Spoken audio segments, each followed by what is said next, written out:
साबिक वज़ीर-ए-आज़म इमरान खान ने अपने बेटे सलमान और कासिम को जो है पाकिस्तान आने से रोक दिया है। अडियाला जेल में तोशा खाना के दूसरे मुकदमे की समाअत के दौरान इमरान खान ने वाज़ेह किया कि न इनके बेटे पाकिस्तान आएंगे और न ही किसी एहतजाज में शरीक होंगे। साबिक वज़ीर-ए-आज़म के बकौल एहतजाजी तहरीक पार्टी ने चलानी है, जिसके मुतालिक जो है हिदायत जारी कर दी गई हैं। यकीनन इस ऐलान के बाद इमरान खान के साहबजादों के किसी भी किस्म के सियासी किरदार के हवाले से क़यासआराइयाँ जो हैं वो ख़त्म हो जानी चाहिए।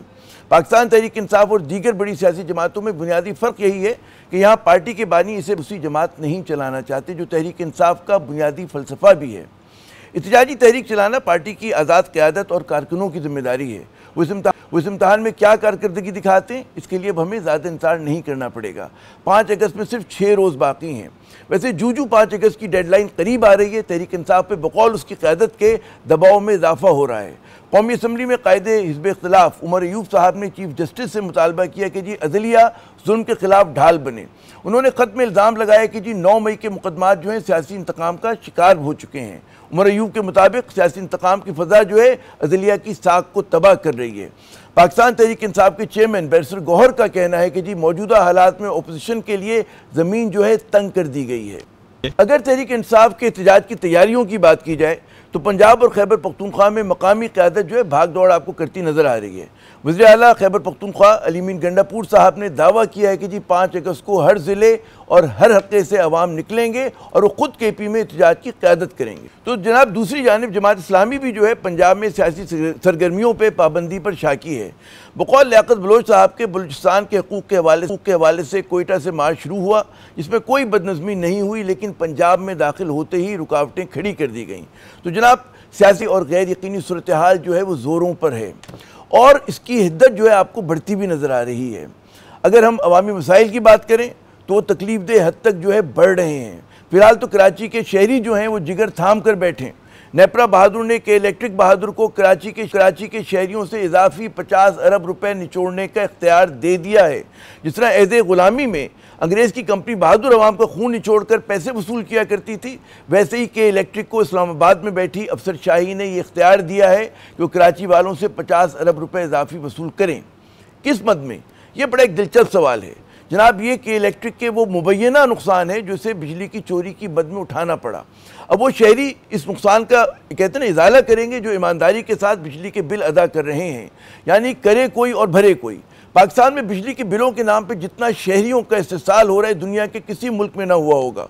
पावर सेक्टर में होने वाली हर सियासी, माशी, तकनीकी गलती और चोरी का मलबा जो है वो आम पाकिस्तानी पर डाल दिया जाता है। अब हम अभी कैपेसिटी पेमेंट और लाइन एंड डिस्ट्रीब्यूशन लॉसेस पर मातम करना थे कि कहते हैं ना कि दूसरों की चोरी का बोझ भी उन पर जो है डाला जा रहा है। यानी कि कराची के शहरियों पर अगस्त के बिल जो हैं वो क़यामत बनकर गिरेंगे। नेपरा के इस फैसले के खिलाफ सिंध में हुक्मरान पाकिस्तान पीपल्स पार्टी और इसके खिलाफ मुत्तहिदा कौमी मूवमेंट जो है एक सफ़े पर आ गए हैं। आज सिंध असम्बली ने के इलेक्ट्रिक, हेस्को और कहते हैं ना सेप्को के खिलाफ मुत्तफ़िक़ा करारदाद मंजूर की, लेकिन क्या ये करारदाद नेपरा और के इलेक्ट्रिक को रोक पाएगी? ये सवाल आज के प्रोग्राम में हम उठाएंगे। ये सवाल भी बहुत अहम है कि जी पाकिस्तान में निज़ाम जो है आखिर चोरों के लिए नरम गोशा क्यों रखता है। और आज ही के प्रोग्राम में बात कुछ चीनी के बुहरान पर भी। आज पब्लिक अकाउंट्स कमेटी में हुकूमत और हिज़्ब इख्तिलाफ जो थे वो आमने सामने आ गए। कमेटी ने शुगर मिल्स मालकान और एक्सपोर्टर्स के नाम जो है वो मांग लिए, लेकिन हुकूमत ने माल देने से इनकार कर दिया। जुनैद अकबर साहब ने इल्ज़ाम आयद किया कि जी चीनी बुहरान में 42 ख़ानदानों ने 300 अरब कमाए हैं। आज के प्रोग्राम में इन दोनों अवामी मसाइल पर बात होगी। हमारे पहले मेहमान हैं जनाब मिफ्ता इस्माइल साहब, साबिक़ वज़ीर ख़ज़ाना और सीनियर रहनुमा अवाम पाकिस्तान पार्टी। मिफ्ता साहब, आपके इल्म में होगा यकीनन कि नेपरा ने, बाज़ लोग कहते हैं बड़ा अजीब व गरीब फ़ैसला है, उन्होंने के इलेक्ट्रिक को इस बात का इख्तियार दिया है कि कराची के शहरियों से 50 अरब रुपए ज़ायद जो है वसूल करें, और वो भी उस मद में कि जो उनको नुकसान हो चुका है, बिजली की जो चोरी हो चुकी है। आप क्या समझते हैं कि इस फैसले का कोई मंतकी, असूली, मुनसिफाना जवाज़ है या नहीं है? देखिए, एक चीज़ ये याद रखें कि के इलेक्ट्रिक के पास 53 अरब रुपए का एक्सेस प्रॉफिट है। और जब इनको प्राइवेटाइज किया गया था तो एक ये था कि जो एक प्राइवेट प्रॉफिट की लिमिट है उसके ऊपर जो आप प्रॉफिट करेंगे वो आपको बिलों में कम करके लोगों को देना पड़ेगा। के इलेक्ट्रिक ने आज तक वो नहीं दिया।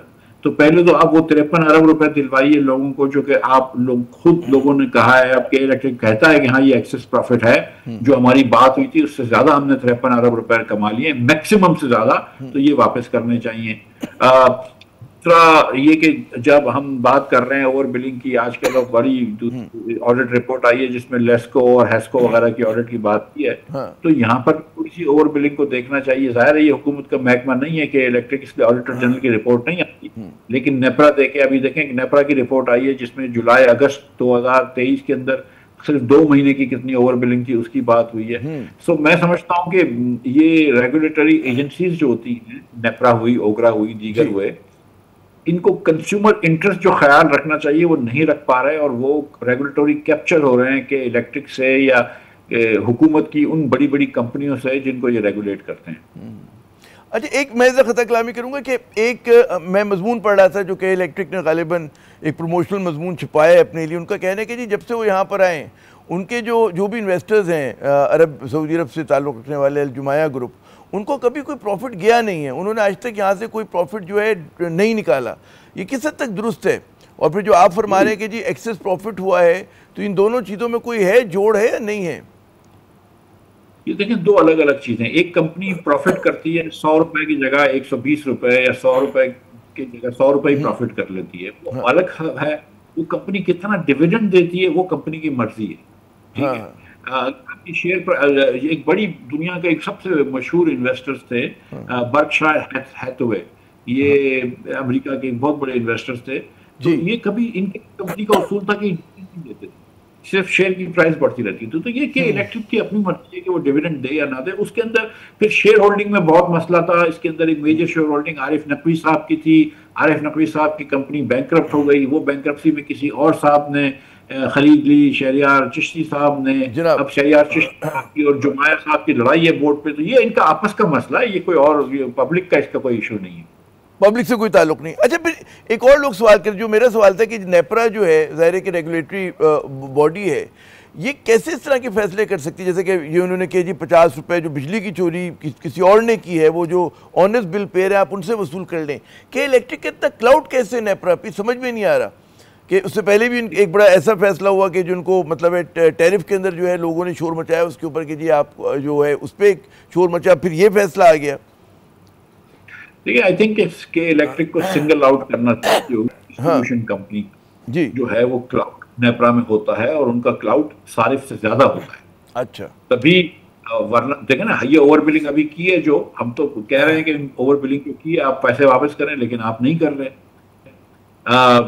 के इलेक्ट्रिक ने मरतबा मियाँ नवाज शरीफ जब वजीर आजम थे तो 2016-17 में या 15-16 में कभी उन्होंने अनाउंस किया कि हम कुछ पैकेज देंगे इंडस्ट्री को 2.5 रुपए बिजली सस्ती करने की। के इलेक्ट्रिक ने मना कर दिया, हम नहीं करेंगे कराची में सस्ती, आप कुछ नहीं किया। तो नेपरा ने जहां आपको फोर्स करना चाहिए तो वहां पे फोर्स नहीं करती, और वो गलती है नेपरा की। और मैं समझता हूँ कि इफेक्टिव रेगुलेटर को खाली डिसीजंस नहीं देने चाहिए, उसको इम्प्लीमेंट करवाना चाहिए। और के इलेक्ट्रिक को आप देखें, आप ये सिर्फ ये देखें कि ना सिर्फ के आप ईमानदार कंज्यूमर से वो पैसे मांग रहे हैं जो उसने नहीं, जो किसी बेईमान कंज्यूमर ने दिए, बल्कि अब ये भी हो गया कि जिसकी वजह से सर्कुलर डेट होती है, उसकी वजह से 3 रुपए का पहले मैक्सिमम लिमिट थी कि 10% आपका बिल जो है वो उससे ज्यादा सर्कुलर डेट के बारे में नहीं जा सकता। अब उस लिमिट को भी खत्म कर दिया है, यानी कि अब आपको सर्कुलर डेट के पैसे के वो जो हिस्टोरिकल सेव करा हुआ है 2800 अरब रुपए का जो डेट, जो नुकसान सेव करा हुआ है, इतने सालों की इनएफिशिएंसी, इतने सालों की चोरियां, इतने सालों के नॉन पेमेंट्स ऑफ बिल, वो पैसे भी अब कंज्यूमर्स को देने पड़ रहे हैं। बड़ा एक अजीब और गरीब बात है कि जी हुकूमतों की नाअहली की, गलत पॉलिसीज की, दूसरों की चोरी का मलबा जो है आप आम आदमी पे डाल रहे हैं। और ये जो निज़ाम है, कुछ लगता है कि जी जो लोग गलती करते हैं उनसे ज़्यादा फ्रेंडली है, उनकी ज़्यादा मदद करता है, जो चोरी करते हैं, जो कोई गलतकारी करते हैं। जी देखिए, सच्ची बात यह है आमिर भाई कि ये गलती नहीं होती, ये मसला नहीं, ये मसलहत है। जब आप मिसाल के तौर पर जैसे चीनी के अंदर हुआ कि आपने चीनी एक्सपोर्ट करवा दी और फिर अब आपको इंपोर्ट करनी पड़ रही, तो आपने तो जानबूझ के एक्सपोर्ट करवाई थी ना कि प्राइस बढ़ जाए। अब कल हुकूमत ने मुझसे नाराजगी का आजकल आपको पता है कि ज्यादा इजहार कर रही, तो कल कहा कि मिफ्ता इस्माइल लोगों को गुमराह कर रहा है, फैक्ट चेक इन्होंने दिया। और हमने तो इस हुकूमत के दौर, इस मौजूदा दौर हुकूमत में हमने हमारे तो भाई मैंने कब कहा है? ये तो अभी हुकूमत तो आपकी फरवरी में आई है। हम तो बात कर रहे हैं 2 साल पहले की, जब भी वजीर आजम तो शहबाज शरीफ ही थे ना, पीडीएम की हुकूमत थी ना। तो अगर 2023 के अंदर कोई जैसे कि बेकायदगी होती है, तो क्या हमें हक नहीं है ये बोलने का कि 2023 में गलती हुई है कि नहीं, इलेक्शंस के बाद जो है अब वो उससे पहले जो भी हुआ था कोई बात नहीं? ये बात तो मेरे ख्याल से थोड़ी सी जाती है, बहुत तो जाती है। मैं इस पे आता हूँ, चीनी पे आता हूँ। जरा मैं चाहूंगा बिजली को हम कंक्लूड कर लें। एक आध सवाल और है। एक और इल्ज़ाम लगाया जा रहा है, आपने भी इशारा दिया कि जी बोगस बिलिंग, और मतलब है कि बहुत ज़्यादा लोगों पे इतना वो कहते हैं वाजबात जितने होते नहीं उतना उनको अदा करने पड़ते हैं। किस हद तक दुरुस्त है ये बात? और फिर जो इन्होंने मतलब पनिशिंग किस्म के टैरिफ्स बनाए हुए हैं कि अगर आप लेट पेमेंट करेंगे 2 दिन के बाद इतना आपको ज़्यादा पैसे देने हैं, उसके बाद इतने ज़्यादा पैसे देने, कहाँ पहले तो ऐसा नहीं होता था। देखिए 2, 4, 5 किस्म की चीजें होती हैं ओवर बिलिंग के लिए। एक होता है कि आपको 30 दिन पे बिल नहीं आता, 32 दिन पे या 31 दिन पे बिल आ जाता है। उससे ये होता है कि आप अगले वाले उस टैरिफ उस स्लैब में चले जाते हैं, यानी कि आपके घर पे मिसाल के तौर पे 299 या 298 यूनिट हैं, आपकी कोशिश ये होती है लेकिन एक दिन और 10-20 यूनिट बढ़ जाते हैं तो आप 305 यूनिट पे चले जाते हैं। तो 305 पे चले जाएंगे तो आपको 300 यूनिट के रेट से लगेगा और आपका रेट भी बढ़ गया और आपका दिन भी बढ़ गया। एक तो ये हो गया। दूसरा ये होता है कि जो बिजली आपको बेची नहीं है उसका बिल हो जाता है, क्योंकि किसी और सारिफ को बिलखुसूस सनतों को थोड़ी सस्ती बिजली दे रहे होते हैं और आपको वो महंगी दे रहे होते हैं। ये अमला मिल के करता है। ये जो अगर 244 रुपए की जो रिपोर्ट आई थी कि 244 रुपए की ओवर बिलिंग हुई है, तो किसी ना किसी ने बिजली खरीद, किसी ना किसी ने बिजली की चोरी करी है, किसी ना किसी को 244 का फायदा हुआ है, तभी इस सारिफ को 244 का नुकसान हुआ है। ऐसा नहीं है, मतलब वो ये मैं आपको एग्जांपल देता हूँ कि 2015 की बात थी या 14-15 की बात थी। मेरे बड़े अच्छे दोस्त हैं मुसद्दक मलिक साहब, लेस्को के चेयरमैन होते थे। तो उन्होंने लेस्को के अंदर 21 फीडर्स बहुत बुरे थे, उस पर इन्होंने फोकस किया कि 21 फीडर्स की चोरी कम करो। सर कुछ अरसे बाद वो 21 फीडर की चोरी कम हो गई, लेकिन जब उन्होंने उसको थोड़ा नीचे जाके देखा तो पता चली कि वो जो चोरी 21 फीडर में होती थी वो किसी और 12 फीडर में शिफ्ट हो गई। ये अमला मिलावा होता है। हाँ, चोरी करने के 100 बहाने। अब जरा आते हैं वो चीनी के बुरान की तरफ, जिसका आपने कुछ तस्करा भी किया। अब ज़ाहिर है कि हुकूमत जोर लगा रही है कि कीमतें नीचे आ जाएं, लेकिन कीमतें नीचे नहीं आ रही हैं चीनी की पूरे मुल्क में। और अब सूरत हाल ये कि मतलब है एक दूसरे पे ब्लेम गेम चल रहा है। तो कौन जिम्मेदार इस बुरान का? आपने इशारा दिया कि जी हुकूमत ने एक्सपोर्ट की इजाज़त दे दी, अब मतलब उनकी पॉलिसीज़ के ऊपर आप ब्लेम करें। इस पर जो खुद मिल ओनर्स हैं उनका क्या किरदार है? देखिए नुकसान पहले मैं आपको बता दूं कि मैं नहीं बता रहा जिम्मेदार कौन है, 1 मिनट के लिए, 1 सेकंड के लिए मैं आपको ये बता दूं कि नुकसान किसका हो रहा है। नुकसान चीनी के सारिफ का हो रहा है। नुकसान चीनी के सारिफ का कितना हो रहा है? आप ये देख लीजिए कि 70 रुपए कीमत बढ़ गई है, 5 लाख टन महीने की बिकती है। इसका मतलब है कि 35 अरब रुपया चीनी के सारिफ को नुकसान हो रहा है महीने का। ये 35 अरब रुपया चीनी की सारिफ की जेब से निकल के मिल वालों की जेब में जा रहा है। तो नुकसान सार्फिन को हो रहा है, पाकिस्तानियों को हो रहा है, मुझ जैसे आप जैसे पाकिस्तानियों को हो रहा है। नफा जो है कि मिल मालकान को हो रहा है। और चीनी के मिल मालकान आप जानते हैं कि सर वो अल्हम्दुलिल्लाह मुस्लिम लीग में भी हैं, वो अल्हम्दुलिल्लाह पीपल्स पार्टी में भी हैं और वो अल्हम्दुलिल्लाह पीटीआई में भी हैं। वो चीनी के मिल मालकान जो है वो तीनों पार्टियों में रजे बसे हैं माशाअल्लाह से। तो फायदा उनको हो रहा है। आपकी पार्टी में तो नहीं है? मैंने कहा आपकी पार्टी में तो नहीं है। मेरी पार्टी में अब तक तो कोई नहीं है। नुकसान जिम्मेदार कौन है? अब इसका जिम्मेदार मतलब देखें, सच्ची बात यह है कि एक सपोज्ड कॉन्स्टिट्यूशनल डेमोक्रेसी में जिसमें काबीना ये फैसला करती है, जिसमें पहले कमेटी बनती है जिसमें मुसद्दक मलिक साहब चेयरमैन थे, जिसको मॉनिटरिंग एंड एक्सपोर्ट कमेटी कहते थे। मुसद्दक मलिक को फिर हटा दिया गया वहां से और इसाक डार साहब को वो कमेटी का चेयरमैन बना दिया। वो चेयरमैन साहब ने कमेटी के अंदर इजाज़त दे दी कि एक्सपोर्ट करें, फिर वो ACC ने इजाज़त दी, फिर वो काबीना में गई और काबीना ने इजाज़त दी।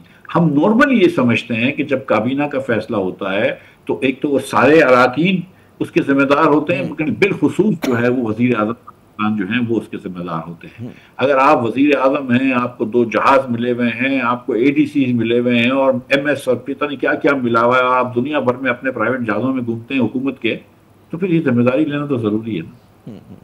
अच्छा, आप सब लोग कहते हैं जी सबसे पोलिटिसाइज इंडस्ट्री है ये शुगर की, और आपने जैसा खुद फरमाया कि तीनों बड़ी पार्टीज़ में जो हैं इसके लोग मौजूद हैं, और फिर लोग तो कहते हैं जी शरीफ ख़ानदान की बहुत मिले हैं, जरदारी ख़ानदान की नाम लिया जा रहा है। आज पब्लिक अकाउंट्स कमेटी में इस पर बड़ी बहस हुई और उनसे नाम मांगे गए कि जी किनको फ़ायदा हुआ, तो हुकूमत ने नाम देने से गुरेज किया। तो इतनी पोलिटिसाइज इंडस्ट्री का हल क्या है? ज़ाहिर है कि कार्टलाइजेशन भी है, इनका रसूख भी है, पोलिटिकल कनेक्शन भी है, और ये बुरान तो हर कुछ दिनों के बाद जो होता है, मुशर्रफ साहब के दौर से लेके जो मैं याद कर रहा हूँ, हर हुकूमत के दौर में हुआ है, कई बार हुआ है। हल क्या होगा इसका? देखिए, एक तो बड़ा आसान है ये कह देना कि हल इसका ये है कि हुकूमत इससे हट जा, फ्री मार्केट कर दे। ठीक है, हाँ। इसको जितना एक्सपोर्ट करना है वो एक्सपोर्ट करे। आजकल चीनी के मिल मालकान यही कह रहे हैं। हाँ।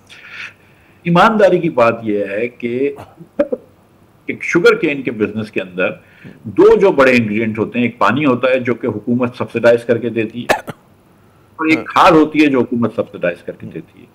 तो चीनी का मिल मालिक ये नहीं कह सकता कि यार मुझे फ्री मार्केट कर दो, भाई जो तुम्हारा गन्ना है उसको तो हमने सब्सिडाइज किया हुआ है हमारे पैसों से, पानी भी हमने सस्ता दिया हुआ है, हमने उसको वो भी सस्ता दिया हुआ है, फर्टिलाइजर भी, तभी तुमको गन्ना सस्ता मिल रहा है। और जो पॉलिसी होती है वो बेसिकली काश्तकारों के खिलाफ और मिल मालकान के हक में होती है। जैसे मिसाल के तौर पे अब जो हुकूमत बात कर रही है कि हम शुगर इंपोर्ट करेंगे, तो शुगर इंपोर्ट कब होगी? नवंबर दिसंबर में होगी। नवंबर दिसंबर में क्रशिंग शुरू हो जाती है, नया साल का शुगर बनना शुरू हो जाता है। आप नवंबर दिसंबर में इंपोर्ट करेंगे, थोड़ी सी चीनी की प्राइस गिरेगी, बिलखुसूस गन्ने की प्राइस गिरेगी, तो फार्मर को तो आप मार डालेंगे। इसका हल इसेंशियली यही है कि आप सारी सब्सिडीज खत्म कर दें और आप इस मार्केट से साइड पे हो जाएं। क्योंकि ये देखें, जब भी हमने देखा है कि चीनी के मालकान का मुकाबला पाकिस्तानी अवाम होता है, तो गोल चीनी के मालकान ही करते हैं, हम गोल ही खा रहे होते हैं। अच्छा, इसमें बाद लोग ये भी मशवरा दे रहे हैं कि जी बड़ी प्रोटेक्टेड इंडस्ट्री है, अगर मिफ्ता साहब गालिबन लगाना चाहें शुगर मिल तो नहीं लगा पाएंगे। क्या इसको खोल देना चाहिए कि जो नए एंट्रेंट्स उसके अंदर आए, ताकि डिसेंट्रलाइज हो जाए ये, और जो चंद खानदानों का इसके ऊपर एक ग्रिप है उसको कमजोर किया जा सके? मैं गुजारिश ये है कि एक जमाने में ये था कि आप साउथ पंजाब में जहाँ पे कॉटन का बेल्ट था वहां पे आप नहीं लगा रहे थे, लेकिन फिर जहांगीर तरीन साहब की भी हैं, बड़े मियाँ साहब भी एक बड़ी मिल उधर ले गए हैं, दीगर। अब वो जो कॉन्सेप्ट था ना, जो अंग्रेजों के जमाने से था कि यार इस डिस्ट्रिक्ट में आप गन्ना पैदा करेंगे, इस डिस्ट्रिक्ट में आप कपास पैदा करेंगे, वो खत्म हो गया है पाकिस्तान में। ठीक है, लाइसेंसेस इनकी अभी भी रिक्वायरमेंट है। अगर आप पानी को और इसको प्राइस को फेयर कर दें तो फिर तो कोई मसला नहीं है, फिर जिसको जहां लगानी है। लेकिन इसके अलावा देखें, एक चक्कर होता है कि दुनिया भर में, जैसे पैनामा के अंदर, साउथ अमेरिका में जो शुगर मिल्स होती हैं, वो शुगर तो इनका बाई प्रोडक्ट होता है, असल में तो बिजली बेच रहे होते हैं। इन्होंने महंगी बिजली भी बेची है हुकूमत को। अब इस बार थोड़ा सा कम करवाया जनरल सफर ने, लेकिन वरना महंगी बिजली बेचते थे। इसके साथ साथ ये स्टील मिल लगाते हैं, और स्टील मिल में स्टील बना रहे होते हैं, और क्योंकि स्टील के ऊपर जो सेल टैक्स लगता है वो बिजली के हिसाब से लगता है, और आप अपनी बिजली बना के दे रहे हैं तो आप सेल टैक्स एवेड कर लेते हैं। उसके बाद आप मोलासिस बनाते हैं, जो कि अच्छी बात है, मोलासिस से आप एथेनॉल बनाते हैं, वो भी अच्छी बात है, उसको आप एक्सपोर्ट कर देते हैं। I have nothing against that, but the thing is कि ये आपको पूरा होलिस्टिकली देखना है कि ये जो चेन है इसके अंदर अगर चीनी वाला आपको आके बोल रहा है कि हाय मैं मर गया, मैं क्या करूं, तो भाई तू एथेनॉल में भी पैसे कमा रहा है, मोलासिस में भी पैसे कमा रहा है, बगास बेच के, बगास से बिजली बनाने में हमको हुकूमत को महंगी बिजली भी बेच रहे हो, स्टील मिल लगाई हुई है तो वहां पे भी पैसे कमा रहे हो। तो वो मैं आपको ये बता रहा हूँ कि हमारे चीनी के मुल्क मालकान जो है ना, वो माशाल्लाह खस्ता हाल में नहीं है, गरीब नहीं है, उनके पास पांचों घी में उनकी। बहुत बहुत शुक्रिया मिफ्ता इस्माइल साहब, आपने अपना कीमती वक्त दिया। नाज़रीन, हमारे जिस तरह दीगर सेक्टर्स हैं उसी तरह मतलब है कि चाहे वो चीनी का सेक्टर हो, चाहे वो एनर्जी का सेक्टर हो, हर जगह पे इस्लाहात की बहुत ज़्यादा ज़रूरत है। और आप ये देखें कि जो भी पॉलिसी साजी हो रही है उसमें अवाम को सबसे आखिर में रखा जा रहा है, और जिन लोगों के बड़े बड़े मफादात हैं उनको जो है सबसे आगे रखा जा रहा है। यहाँ पे एक हम वक्फा लेते हैं, वक्फे के बाद जब दोबारा हाजिर होंगे तो मज़ीद कुछ कराची इलेक्ट्रिक के दुखों के ऊपर बात होगी। हमारे साथ रहिएगा। तो जनाब, कराची के शहरियों से इजाफी तौर पे 50 अरब रुपए वसूल करने के लिए नेपरा बहादुर और के इलेक्ट्रिक बहादुर जो हैं वो दोनों एक सफ़े पे हैं। इनका मुकाबला करने के लिए हमने देखा कि जनाब पाकिस्तान पीपल्स पार्टी और मुत्तहिदा कौमी मूवमेंट जो है वो एक सफ़े पर आ गई। उन्होंने सिंध असम्बली में मुतफ़क़ा करारदाद भी मंजूर कर ली, लेकिन क्या उनकी करारदाद जो है, इनका जगरनॉट जो है नेपरा बहादुर को और के इलेक्ट्रिक बहादुर को, उसको रोक पाएंगे? ये एक सवाल है, इस पर हम प्रोग्राम के सिलसिले में बात करेंगे। हमारे साथ मौजूद हैं आमिर सिद्दीकी साहब, MPA हैं, मुत्तहिदा कौमी मूवमेंट से इनका ताल्लुक़ है और ये मेन इनिशिएटर हैं उस करारदाद के। बहुत बहुत शुक्रिया आमिर साहब अपना कीमती वक्त देने का। के इलेक्ट्रिक के ख़िलाफ़ हमने देखा कि बड़ी बड़ी सियासी जमातों ने बड़ी बड़ी बातें की, लेकिन आज तक कुछ कर तो नहीं सके। मतलब उनकी बेबसी की वजह क्या है और के इलेक्ट्रिक की ताकत की वजह क्या है? देखिए, के इलेक्ट्रिक की ताकत की वजह यह है कि ये जो हमारा कॉन्स्टिट्यूशन है इसके ऊपर अमल नहीं हो रहा। मेन चीज़ ये है कि जब आपके कॉन्स्टिट्यूशन को वायलेट किया जाए, जब इसको उठा के साइड में रख दिया जाए, और नेपरा एक अपना अथॉरिटी है मगर उसके अंदर जो लोग बैठे हुए हैं वो कौन लोग अपॉइंट हुए हैं, कौन लाया है, उनकी के इलेक्ट्रिक की पूरी मोनोपोली है। अब ये के नेप्रा से एक ऑर्डर लेते हैं के इलेक्ट्रिक 18 जुलाई 2025 को कि जी जो हम अपने काम में फेल हो चुके हैं, हम बिल नहीं भर सके, लोगों से रिकवरी कर सके, लाइन लॉसेस हम पूरे नहीं कर सके, और जहाँ पे चोरी हो रही है तो हम नहीं कर सके, तो 7 साल का हमारा जो नुकसान है, 7 साल का 7 ईयर्स का जो उनका लॉस है, 76 बिलियन वो लेके गए थे। और 76 बिलियन में से नेप्रा ने उनको फिल 4 क्लीन चिट दी कि आप जाएं और फ़ौरन 50 अरब की रिकवरी शुरू करें कि आने वाले मंथ के अंदर आपके बिलों पे डालें उन कंज्यूमर्स पे जो 100% पे कर रहे हैं, जो कमर्शियल एरियाज़ हैं, हमारे शॉपिंग मॉल्स हैं, हमारे रेजिडेंशियल एरिया, रिहायशी लोग हैं। आप इस चीज़ से अंदाज़ा लगाएं कि मैक्सिमम काफ़ी लोग बहुत तेज़ी के साथ फैसलाबाद में और लाहौर में अपनी फैक्ट्रियां शिफ्ट कर रहे हैं, मुल्क से बाहर जा रहे हैं। मुल्क से बाहर जा रहे हैं। बांग्लादेश तो चले, वो तो एक अलग ही सिनेरियो कि वहाँ पे 2.5 रुपये का यूनिट्स है, मगर आप कराची के यूनिट्स, फैसलाबाद और लाहौर के यूनिट्स में फ़र्क देखें तो आप सोचेंगे जो बचे कुछ बिजनेस है तो क्या नेप्रा चाहता है कि वो भी कराची से शिफ्ट हो जाए? आप बताएं कि वो लोग जो हर ईमानदारी से बिल पेमेंट कर रहे हैं, जो लोग ईमानदारी से अपनी फैक्ट्रियों के बिल भर रहे हैं, जो कमर्शियल शॉप्स हमारी बिल भर रहे हैं, तो 75% वो लोग हैं जो बिल भर रहे हैं ईमानदारी से। 25% ये कलेक्टिव पनिशमेंट जो बरतानिया की जब गवर्नमेंट थी, ये वो टाइम का दौर याद आ जाता है कि मैंने कहा नेप्रा बहादुर और के इलेक्ट्रिक बहादुर। आपको याद होगा जब कंपनी बहादुर की हुकूमत हुआ करती थी अंग्रेज साम्राज्य की, तो उनको बहादुरी कहा जाता था ना, और वो इसी तरह से ऑपरेट किया करते थे कंपनी के नाम पे। तो आपका ये कहना है कि जनाब बिल्कुल एक गैर मंतकी, गैर रसूली और गैर मुनसिफाना किस्म का जो है कदम है। यहाँ पे नाज़रीन हम बिल्कुल के इलेक्ट्रिक के लिए भी फोरम खुला हुआ है, जब चाहें, जब उनके पास वक्त हो आकर अपना मौक़िफ़ पेश कर सकते हैं। तो जनाब लेकिन एक फिर मेरा सवाल जो मैंने शुरू किया था कि उनका क्लाउट है तो क्या है कि भाई आप हुक्मरान जमात से आपका ताल्लुक है नहीं है, आप वफाक में हुक्मरान हैं, ठीक है, पाकिस्तान पीपल्स पार्टी हुक्मरान है, तो 2 हुक्मरान जमातें और दोनों का बड़ा असर है। तो आप लोगों ने इससे पहले भी बहुत मरतबा उधम मचाया, मुख्तलिफ वक्तों पे मुझे याद है मैंने कवर किया, देखा लोगों ने, आज से नहीं कई महीने से, सालों से जमात इस्लामी भी जो है आपके राग में राग मिलाती रहती है, अलग से भी उनका सुर चलता रहता है।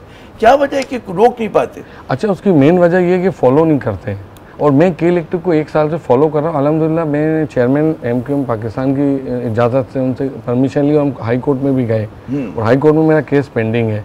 अब देखिए इसमें 2 चीज़ें बड़ी इंपॉर्टेंट्स हैं कि ये है कंज्यूमर सर्विस मैनुअल, जिसके तहत के इलेक्ट्रिक ने लाइसेंस लिया है, जिसके साथ सारे IPPs ने लाइसेंस लिया हुआ कंज्यूमर सर्विस मैनुअल।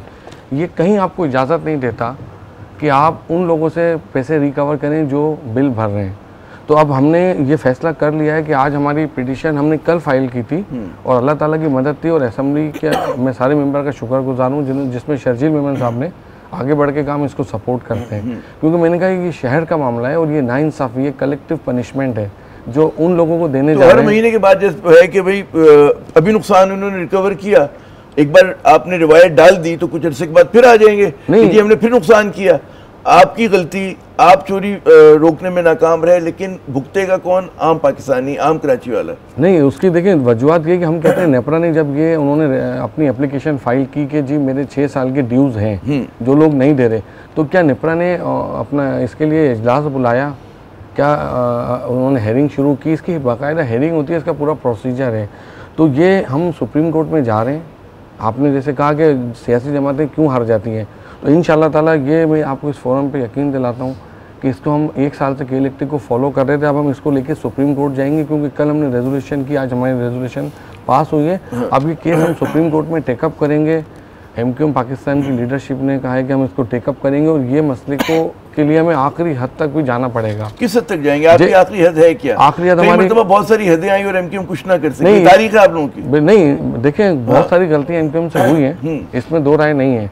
देखिए ये तो बिल्कुल वो मामला है कि ये आपके पूरे बिजनेस को ख़त्म कर देगा।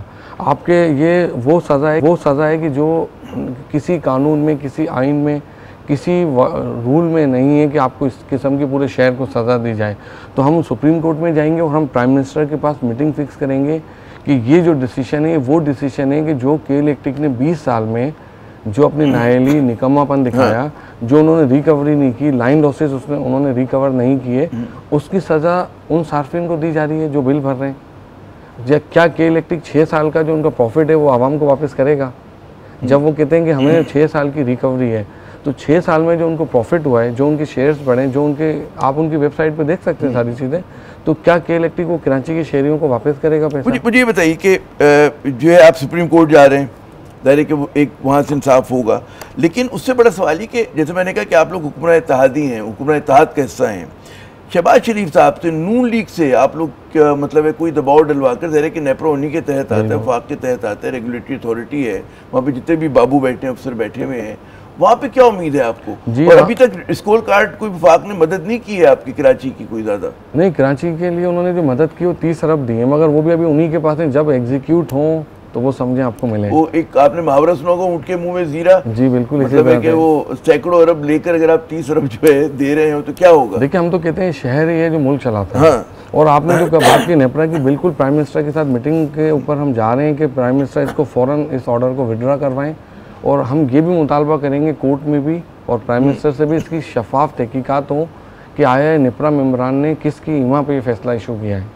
ये कि एक नेपरा के जो लोग हैं उनके खिलाफ तहकीकात होनी उनके खिलाफ भी उनका वो तो नहीं है, कोई इनका मफाद तो नहीं है जी उनका। बिल्कुल इसी तरह है कि देखिए, ये जो इनका ऑर्डर है, मैं आपको एक बुक दे भी रहा हूँ जी, तो ये जो है इसको जब आप पढ़ेंगे, 88 पेज का फैसला है, तो आपको नजर आएगा कि ये ऐसा लगता है कि बाकायदा बना हुआ था, सिर्फ नेपरा ने इसको इशू किया है, उन्होंने शायद इसको पढ़ा भी नहीं है, इसको कहीं और से है ये मुझे तो जो इसको मैंने पढ़ने के बाद ये महसूस किया है कि कहीं और से है, क्योंकि 18 जुलाई को आया तो उसके बाद से हमने इसको पढ़ना शुरू किया। इलेक्ट्रिक की मैनेजमेंट से कोई आप लोगों का राब्ता हुआ इस मसले के ऊपर, 50 अरब वाले इजाफी पे कोई बात की आप लोगों ने? जी हमने तो के इलेक्ट्रिक से कभी राब्ता नहीं किया, क्योंकि हमने जब ये फैसला आया तो हमने उसी दिन से इसके ऊपर काम शुरू किया। राब्ता किया आप लोगों ने? नहीं, हमने उनसे राब्ता नहीं किया, हमने तो पावर डिवीजन के सेक्रेटरी से राब्ता किया कि आपने जो ऑर्डर इशू किया, वो कहते हैं कि जी नेपरा एक इंडिपेंडेंट है। तो नेपरा के जब हमने मेम्बरान से पूछा, जो कराची में उनके लोग हैं, तो कहते हैं हमें तो इसके बारे में पता ही नहीं है। तो जब कराची के मेंबरों को भी इसके बारे में नहीं पता, इस्लामाबाद से फैसला इशू होता है, तो ये फैसला ऐसा लगता है कि पहले से तैयार था, सिर्फ इसके ऊपर उन्होंने स्टैम्प और साइन किए, क्योंकि ये फैसला पढ़ने के बाद आपको अंदाज़ा होगा। के इलेक्ट्रिक ये कहती है कि जी हमने इस शहर की खिदमत की, बहुत सारे इलाकों में जो है लोड शेडिंग रुक गई है, और जनाब हमने अपनी कारकर्दगी को बेहतर बनाया है, हम कराची की बहुत खिदमत कर रहे हैं। और तो आप लोग जो है वो कहते हैं सियासी जमातों का एक पॉलिटिकल एजेंडा है कि हमें अंडरमाइन करना चाहते हैं। नहीं, देखें इसका सिंपल मैं इसलिए मैं कह रहा हूँ कि भाई मतलब है, देखें उसका वो बेचारे हैं नहीं ना यहाँ पर। नहीं, मैं उन्हीं की बात को आगे लेके चलता हूँ, वो बहुत वाकई खिदमत कर रहे हैं जी, उन्होंने अच्छे, उनका काम है खिदमत करना, क्योंकि उन्होंने एक लाइसेंस लिया है, वो एज आ बिल भी मिलता है उनको पैसे मिलते हैं, उनके पैसे मिलते हैं। उन्होंने आज तक अपना कोई जाती प्लांट नहीं लगाया, उन्होंने कोई मेगा प्रोजेक्ट नहीं लगाया जिससे बिजली बना सके। अब देखिए सवाल किया, आज पूरे शहर के अंदर SSGC काम कर रहा है, उन्होंने पूरे शहर के अंदर लाइन्स चेंज कर दी। इस PS 102 में भी 3 लाख घरों के ऊपर वो लाइन लेके गए, 3 लाख घरों पे।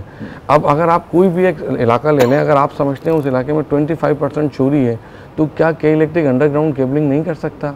तो क्या के इलेक्ट्रिक पेड मीटर पे नहीं जा सकता उन इलाकों में? 20 साल में के इलेक्ट्रिक ने उन इलाकों में अंडरग्राउंड केबलिंग और पेड मीटर पे क्यों नहीं जा सके आज तक, कि जहाँ पे कुंडा लगा हुआ है, हुक लगे हुए हैं, जहाँ पे लाइन लॉसेज हैं, तो के इलेक्ट्रिक ने 20 साल में वहाँ रिफॉर्म क्यों नहीं की? वो कहते हैं लॉ एंड ऑर्डर का मसला पैदा हो जाता है, लोग निकल आते हैं, एहतजाज कर सकते हैं, हम उन मोहल्लों में दाखिल नहीं हो सकते कि जहाँ बिजली चोरी होती है। देखिए, ये तो आज मेरे ख्याल से कोई भी कराची का सहाफ़ी और कोई भी शहरी ये कह नहीं सकता कि आज कराची में लाइन ऑर्डर का इशू है, नहीं है। आज मैं नहीं समझता कि पूरे कराची के अंदर कोई ऐसी गली या कोई ऐसी जगह होगी जहाँ पे लॉ एंड ऑर्डर का इशू, क्योंकि वो टाइम जा चुका है। फैज साहब कल मुझे मेरे प्रोग्राम में फरमा रहे थे कि यहाँ पे इतना जराइम बढ़ गए हैं, लोग मतलब इतने कत्ल हो जाते हैं, डकैतियां हो जाती हैं, तो लॉ एंड ऑर्डर का तो मसला वो भी है ना। देखिए वो अब ये तो ना कहें कि लॉ एंड ऑर्डर नहीं हो रहा है, दोनों चीज़ें डिफरेंट हैं। वो आपसे कोई मोबाइल छीन रहा है, आपके साथ कोई बाइक छीन रहा है, आपकी गाड़ी चोरी कर रहा है, ये बात हो रही है इंफ्रास्ट्रक्चर की। अच्छा, देखिए इंफ्रास्ट्रक्चर क्या है कि क्या उन्होंने, मैंने आपको एक सिंपल मिसाल, कराची में नो गो एरियाज नहीं है, कोई नो गो एरियाज नहीं है। हमने तो उनको ये तक ऑफर दिए, असेंबली के अंदर हम 50 से MPA थे कि आप आए, हम आपके साथ गाड़ियों में बैठते हैं, जहाँ आपको सहूलत चाहिए हम 24/7 हाजिर हैं। मगर के इलेक्ट्रिक खुद नहीं चाहता, उन्होंने ये चीज़ खुद पैदा कर दी है, चोरी भी खुद करवा रहे हैं। आप जाएँ जाके देखें, चोरी के इलेक्ट्रिक करवा रहे हैं। जी, के इलेक्ट्रिक खुद चोरी कर रहा है। मैनेजमेंट करवा रही है, उनके एम्प्लॉइज करवा रहे हैं। उनके एम्प्लॉइज करवा रहे हैं, उनका बाकायदा पर मंथ फिक्स होता है। आप देखिए छोले की चाट, गन्ने की मशीन, टायर पंचर, ये सारे चीज़ें कौन चला रहा है? तो क्या के इलेक्ट्रिक को कोई रोकता है उनको हुक निकालने से? कौन रोक रहा है उनको? आज तो कहीं पे भी गुंडागर्दी नहीं है, कहीं वॉलेशन नहीं है, कुछ भी नहीं है। आज आप 15 पे कॉल करें फ़ौरन पुलिस आती है। यानी कि वो टाइम जा चुका है। आपने जो कहा चोरी करवा रहे हैं, चोरी किस तरह से करवा रहे हैं? कुंडों के जरिए करवा रहे हैं, उसके बदले महाना भत्ता लेते हैं, क्या करते हैं? देखिए उनका हर दुकान से फिक्स है 5,000, किसी से 3,000 फिक्स है, किसी से 5,000 फिक्स है। तो जब 3,000 फिक्स पे आपने दिया हुआ है, 5,000 फिक्स पे दिया हुआ है, तो वो तो लाइन लॉसेस लामाला आपके बढ़ेंगे। तो वो किसकी जिम्मेदारी है? तो लाइसेंस आपने लिया, रिफॉर्म्स आपने करनी थी, इंफ्रास्ट्रक्चर आपने बेहतर करना। मुझे बताएं कि कौन सा इलाका है कि जहाँ पे के इलेक्ट्रिक ने इंफ्रास्ट्रक्चर में बेहतरी लाई? देखिए हमें तो अब अंडरग्राउंड पे जाना है ना, हम अंडरग्राउंड पे जा नहीं रहे, हम पेड मीटर पे जा नहीं रहे, तो वो निज़ाम कौन बदलेगा? के इलेक्ट्रिक के जो सीईओ हैं वो तो आए भी थे आप लोगों की कमेटीज़ के सामने, और आप लोगों ने सवाल जवाब भी किए थे, तो क्या जवाब दिया था उन्होंने जब आपने कोई इस तरह की फरमाइश कीजिए? अंडरग्राउंड वो फेज ए डिफेंस में तो खुदा का शुक्र है कि अंडरग्राउंड केबल्स हैं, मगर वो भी कराची का एक बहुत ही नुक्ते बराबर कोना है, बाकी तो शहर में नहीं है कहीं। तो मैं यही कह रहा हूँ कि वो तो आपसे पूछा आपने उनसे? देखिए मैंने क्या जवाब जब दिया? मैंने उनको सवाल ये कहा, जब ये चीज़ें दिखाई, तो कह रहा बिल्कुल हम रूल्स के खिलाफ काम कर रहे हैं, हम रूल्स के खिलाफ लोड शेडिंग। खुद उन्होंने एडमिट किया, उन्होंने भी एडमिट किया, नेपरा के नुमाइंदे थे, फेडरल सेक्रेटरी के एडिशनल सेक्रेटरी, सब ने एडमिट किया कि हम रूल के खिलाफ चल रहे हैं और हम ये सारी चीज़ें बंद नहीं करेंगे। क्योंकि मैंने आपको जो पहले बैठते एक बात बताई, इस बुक पे कोई अमल नहीं कर रहा है। ये बताइए कि पीपल्स पार्टी इस मामले पे आपकी काबिल एतमाद साथी होगी या नहीं होगी? कई मामले पे पीपल्स पार्टी बोलती है, फिर ऊपर से कहीं एडजस्टमेंट हो जाती है, वो पीछे हट जाते हैं। नहीं, अब तो ये तो मामला मतलब उसके ऊपर हमने देखा जो कहते हैं ना बिजली लोग अपनी पैदा कर रहे थे, उस मसले पे वो लोग पीछे हटे, जो मिल ओनर्स बना रहे थे अपनी बिजली उस पर पीछे हटे। तो ऐसे कई मामला हुए कि ये लोग पीछे हटे पीपल्स पार्टी। नहीं देखिए, ये तो मामला खालिसतन सूबे के ऊपर हिट कर रहा है। आप सूबे में तो और पता नहीं क्या क्या क़यामत गुजर गई, नहीं क्या हिट नहीं किया यहाँ पर। बिल्कुल हिट कर रहा है, मगर देखिए फ्यूचर की जंग है ना हमारी। अगर मेरे पास, अगर हमने आज इसको नहीं रोका, तो आप सोचेंगे, आपने जो अभी खुद बात की कि आप पहले कोई कुछ नहीं कर सका, तो अगर हम यही सोच लें कि कुछ नहीं होगा, तो फिर हम जो असेंबली में आए, हम यंग पार्लियामेंटेरियन, हम फर्स्ट टाइम आए, तो अगर हम सोचेंगे तो पीपल्स पार्टी पे आपको भरोसा है? जी बिल्कुल भरोसा है, और पीपल्स पार्टी ने आज इसकी हिमायत की, कल शर्जील साहब ने हिमायत की, पीपल्स पार्टी ने हिमायत की। तो बड़ा मजे का ताल्लुक है आपका। जाते जाते मेरे पास 1.5 मिनट रह गया है, ये समझाइए कि पीपल्स पार्टी और मुत्तहिदा में बादौक़ात बड़ा मतलब जूतों पगार हो रही होती है ना, जूतियों में दाल बट रही होती है, और कभी एकदम आपकी जैसे मोहब्बत उमड़ कर आ रही है। हकीकत है क्या? बाद लोग कहते हैं कि जी मतलब ऊपर से सब एक हैं और कराची के दुख दूर नहीं हो रहे, और आप लोग नूरा कुश्ती लड़ते हैं, इसलिए लड़ते हैं कि कराची की कॉन्स्टिट्यूंसी में एमक्यूएम अपने आप को मजबूत कर ले, और बाकी इलाकों में देही सिंध के अंदर पीपल्स पार्टी जब वो आपकी बुराई करती है और आप उनकी करते हैं। तो ये नूरा कुश्ती का तासुर बड़ा गहरा है। नहीं देखिए, नूरा कुश्ती इस तरह से कि हम उनसे बात करते हैं निज़ाम की, निज़ाम बदले, हमारा इससे कोई वास्ता नहीं। हम कहते हैं आप अपने फ्लैग लगाएं, आप खुद अपने झंडे लगा लें, बैनर्स लगा लें, निज़ाम को बदलें। हमारी उनके देर फर्स्ट से यही है कि आप निज़ाम के बदलने की तरफ आएँ।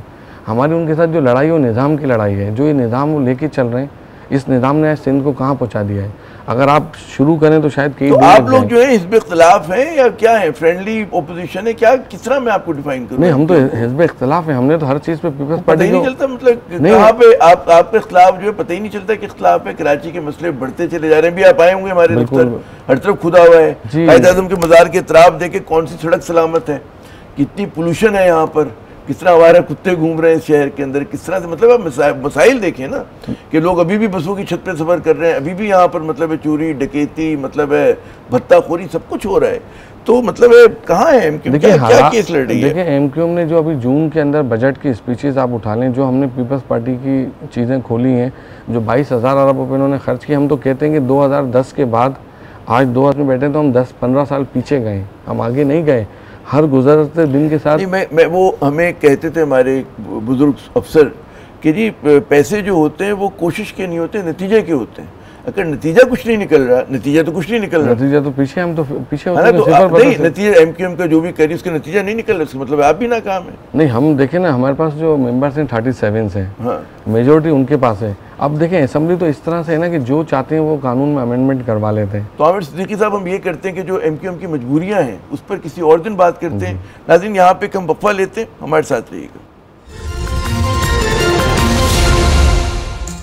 जनाब, अवाम के बढ़ते हुए माशी मसाइल, फिर इस मुल्क की जारी सारी कहते हैं ना सियासी बुहरान, सियासी महाजराई, फिर दहशतगर्दी का एक अफरीत है, फिर आप देखते हैं कि जी सरहदों पे जो है ख़तरात मंडला रहे हैं, यानी कि पाकिस्तान चारों तरफ से अंदर बाहर से मसाइल में घिरा हुआ है।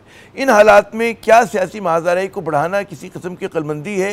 किन के पास इख्तियार है? ज़ाहिर हुकूमत के पास इख्तियार और ताकत है, तो मसला क्यों अफ़वाम व तफ़हीम से हल नहीं हो सकता? ये एक बुनियादी सवाल है। अगले प्रोग्राम तक लिए आमिर ज़िया को इजाज़त दीजिएगा। खुदा हाफ़िज़।